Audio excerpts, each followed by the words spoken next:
রাজনীতির ইতিহাসে কিছু রাত থাকে যে রাতের সিদ্ধান্ত বদলে দেয় একটি দেশের ভবিষ্যৎ। কিছু বৈঠক হয় ক্যামেরার সামনে, আর কিছু বৈঠক হয় বন্ধ দরজার আড়ালে, যেখানে গণতন্ত্র নয়, চলতে থাকে ক্ষমতার হিসাব। বাংলাদেশের সাম্প্রতিক রাজনৈতিক ইতিহাসেও তেমনই এক অধ্যায়ের নাম বঙ্গভবনের গোপন সমঝোতা। একদিকে রাষ্ট্রপতি মোহাম্মদ শাহাবুদ্দিন চুপ্পু, অন্যদিকে লন্ডনে বসে রাজনীতির ছক কষা তারেক রহমান, আর মাঝখানে এমন এক ব্যক্তি যাকে আন্তর্জাতিক অঙ্গন চিনে শান্তির প্রতীক হিসেবে, ডক্টর মুহাম্মদ ইউনূস। কিন্তু প্রশ্ন হল, যে মানুষটিকে বিশ্ব সম্মান করে তাকে কেন দেশের ভেতর রাষ্ট্রদ্রোহী বানানোর পরিকল্পনা হয়েছিল? কেন হঠাৎ করেই বঙ্গভবনের করিডোরে শুরু হয় অস্বাভাবিক দৌড়ঝাঁপ? কেন আইনি নোটিশের ২৪ ঘণ্টার আলটিমেটাম পুরো ক্ষমতার কাঠামোকে কাঁপিয়ে দিয়েছিল? আজকের এই অনুসন্ধানী ডকুড্রামায় আমরা প্রবেশ করব সেই অন্ধকার গোলকধাঁধায়, যেখানে সংবিধানের ভাষার আড়ালে লুকিয়েছিল রাজনৈতিক প্রতিশোধ, আর রাষ্ট্রীয় প্রোটোকলের আড়ালে চলছিল ক্ষমতার সবচেয়ে ভয়ঙ্কর দাবার চাল। ৫ই আগস্ট ঢাকার রাজপথ তখনও শুকায়নি। দেয়ালে দেয়ালে তখনও লেগে আছে টিয়ার শেলের ধোঁয়া। হাসপাতালের করিডরে তখনও স্বজনহারাদের কান্না। গণ অভ্যুত্থানের ঢেউ বদলে দিয়েছিল পুরো রাজনৈতিক বাস্তবতা। মানুষ ভেবেছিল এবার হয়তো নতুন সূর্য উঠবে, কিন্তু বিপ্লবের পর সবচেয়ে বড় যুদ্ধ হয় রাজপথে নয়, ক্ষমতার টেবিলে। আর সেই যুদ্ধের কেন্দ্রবিন্দু হয়ে ওঠে বঙ্গভবন। রাষ্ট্রপতি শাহাবুদ্দিন চুপ্পু তখন কার্যত একা। একদিকে ছাত্র আন্দোলনের চাপ, অন্যদিকে অন্তর্বর্তী সরকারের সঙ্গে দূরত্ব, আর তৃতীয় দিকে আন্তর্জাতিক রাজনীতির অদৃশ্য চাপ। ডক্টর ইউনূসের জনপ্রিয়তা তখন আকাশ ছোঁয়া। পশ্চিমা বিশ্ব তাকে দেখছিল পরিবর্তনের প্রতীক হিসেবে। হোয়াইট হাউস থেকে ব্রাসেলস, জাতিসংঘ থেকে টোকিও, সবখানে তার গ্রহণযোগ্যতা। আর ঠিক এখানেই শুরু হয় ভয়। কার ভয়? পুরনো রাজনৈতিক শক্তিগুলোর ভয়। কারণ তারা বুঝেছিল, যদি ইউনূস জনসমর্থনকে রাজনৈতিক শক্তিতে রূপ দিতে পারেন, তাহলে বাংলাদেশের পুরনো ক্ষমতার সমীকরণ ধসে পড়বে।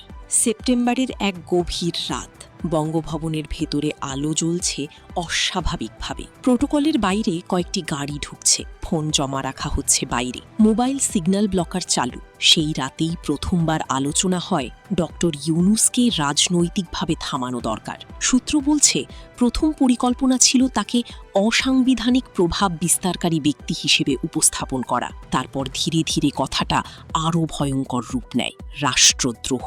একটি শব্দ, কিন্তু সেই শব্দ দিয়েই ইতিহাসে অসংখ্য মানুষকে ধ্বংস করা হয়েছে। পরিকল্পনা ছিল ধাপে ধাপে। প্রথম ধাপ, গণমাধ্যমে সন্দেহ তৈরি করা। দ্বিতীয় ধাপ, তার আন্তর্জাতিক যোগাযোগকে বিদেশি ষড়যন্ত্র হিসেবে দেখানো। তৃতীয় ধাপ, আইনি জটিলতা তৈরি। চতুর্থ ধাপ, রাজনৈতিক বিচ্ছিন্নতা। এই পুরো অপারেশনের মূল কৌশল ছিল জনগণকে বিভক্ত করা। সবচেয়ে বড় প্রশ্ন ছিল, বিএনপি কেন এই খেলায় আগ্রহী হল? কারণ রাজনীতিতে স্থায়ী বন্ধু নেই, স্থায়ী শত্রুও নেই, আছে কেবল স্বার্থ। বিএনপির একটি অংশ মনে করছিল, যদি ইউনূস দীর্ঘ সময় ক্ষমতার কেন্দ্রে থাকেন, তাহলে দ্রুত নির্বাচন হবে না, আর নির্বাচন দেরি মানেই ক্ষমতায় ফেরার স্বপ্ন পিছিয়ে যাওয়া। তাই তারা চেয়েছিল সংবিধানের প্রশ্ন তুলে অন্তর্বর্তী সরকারকে চাপের মধ্যে রাখতে।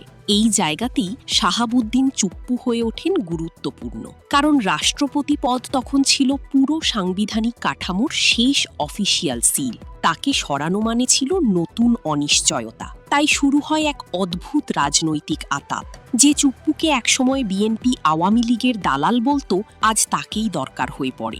রাজনীতির সবচেয়ে নির্মম সত্য সম্ভবত এটাই, ক্ষমতার দরকার হলে পুরনো অপমান ভুলে যেতে হয়। তারপর আসে সেই দিন, ৩০ এপ্রিল, ঢাকা সুপ্রিম কোর্ট। একটি আইনি নোটিশ পুরো দেশের রাজনীতিতে ভূমিকম্প সৃষ্টি করে। ব্যারিস্টার শাহরিয়ার আনুষ্ঠানিকভাবে রাষ্ট্রপতির বিরুদ্ধে প্রশ্ন তোলেন। অভিযোগ, শপথভঙ্গ, মিথ্যাচার, সংবিধান লঙ্ঘন, ২৪ ঘণ্টার আলটিমেটাম। সাধারণ মানুষ প্রথমে ভেবেছিল এটি হয়তো আরেকটি রাজনৈতিক নাটক, কিন্তু ভেতরের খবর ছিল ভিন্ন।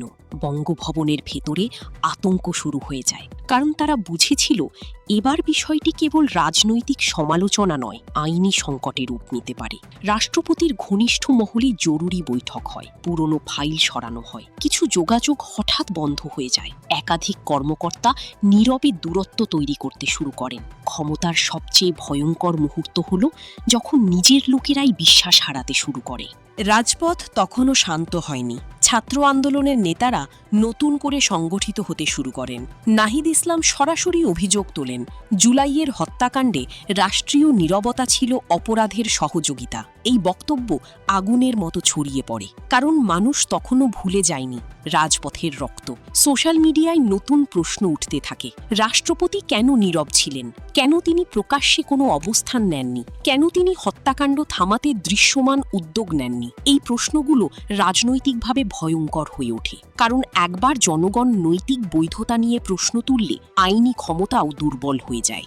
এদিকে আন্তর্জাতিক মহলও পরিস্থিতি পর্যবেক্ষণ করছিল।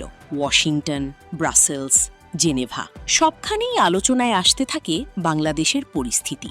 ডক্টর ইউনূসের আন্তর্জাতিক গ্রহণযোগ্যতা তখন ষড়যন্ত্রকারীদের জন্য বড় বাধা, কারণ তাকে আঘাত করা মানে ছিল আন্তর্জাতিক প্রতিক্রিয়া ডেকে আনা। কূটনৈতিক সূত্র বলছে, কয়েকটি পশ্চিমা দেশ নীরবে বার্তা দিয়েছিল বাংলাদেশের রাজনৈতিক প্রতিহিংসামূলক মামলা গ্রহণযোগ্য হবে না। এই বার্তাই পুরো খেলাকে বদলে দেয়, কারণ যারা ভাবছিল ইউনূসকে কোণঠাসা করবে, তারা বুঝতে পারে আন্তর্জাতিকভাবে এটি উল্টো ফল দিতে পারে।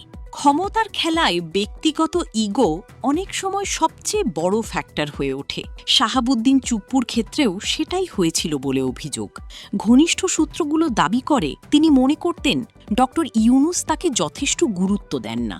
বিদেশ সফর শেষে বঙ্গভবনে নিয়মিত যোগাযোগ না করা, প্রোটোকল এড়িয়ে যাওয়া, আন্তর্জাতিক আলোচনায় রাষ্ট্রপতির ভূমিকা কমে যাওয়া, এসব বিষয় তার মধ্যে ক্ষোভ তৈরি করেছিল।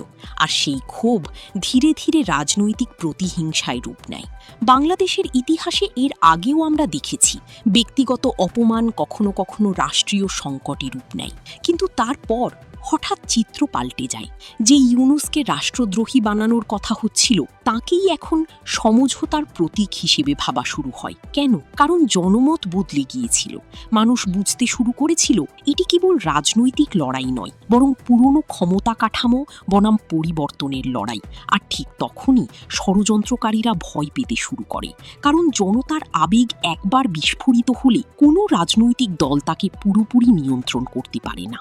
এই আতাত বিএনপির ভেতরেও অস্বস্তি তৈরি করেছিল। তৃণমূল কর্মীদের অনেকেই ক্ষুব্ধ ছিলেন, কারণ তারা ভুলে যাননি দুদকে থাকার সময় চুপ্পুর ভূমিকা। একসময় যিনি বিএনপি নেতাদের বিরুদ্ধে মামলা তদারকি করেছেন, আজ তাকেই কেন রক্ষা করা হবে? এই প্রশ্ন দলে অস্বস্তি তৈরি করে। কিছু নেতা প্রকাশ্যে না বললেও ভেতরে ভেতরে ক্ষুব্ধ হয়ে ওঠেন। রাজনীতিতে সবচেয়ে বিপজ্জনক পরিস্থিতি হল যখন নেতৃত্ব আর তৃণমূলের অনুভূতি আলাদা হয়ে যায়। তারপর আসে সেই মোড়, আইনি চাপ, জনমত, আন্তর্জাতিক প্রতিক্রিয়া, ছাত্র আন্দোলনের নতুন সক্রিয়তা। সব মিলিয়ে পরিকল্পনাটি ধীরে ধীরে ভেঙে পড়তে শুরু করে। যারা ভাবছিল সবকিছু নিয়ন্ত্রণে আছে, তারা বুঝতে পারে রাজনীতি সবসময় ক্যালকুলেশন মেনে চলে না। কারণ জনগণের মন যদি সরে যায়, তাহলে সবচেয়ে শক্তিশালী ক্ষমতাও টিকে না। আজ বঙ্গভবনের করিডরে আগের সেই আত্মবিশ্বাস নেই। ক্ষমতার হাসি বদলে গেছে উদ্বেগে। যে মানুষটি ভেবেছিলেন রাজনৈতিক আঁতাত তাকে রক্ষা করবে, তিনি আজ বুঝতে পারছেন ইতিহাসের আদালত অনেক নির্মম। আর তারেক রহমানও হয়তো উপলব্ধি করছেন অতিরিক্ত কৌশল কখনো কখনো নিজের জন্যই ফাঁদ তৈরি করে। ডক্টর ইউনূসকে ঘিরে যে রাজনৈতিক যুদ্ধ শুরু হয়েছিল, তা শেষ পর্যন্ত বাংলাদেশের রাজনীতির গভীর সংকটকে উন্মোচন করেছে।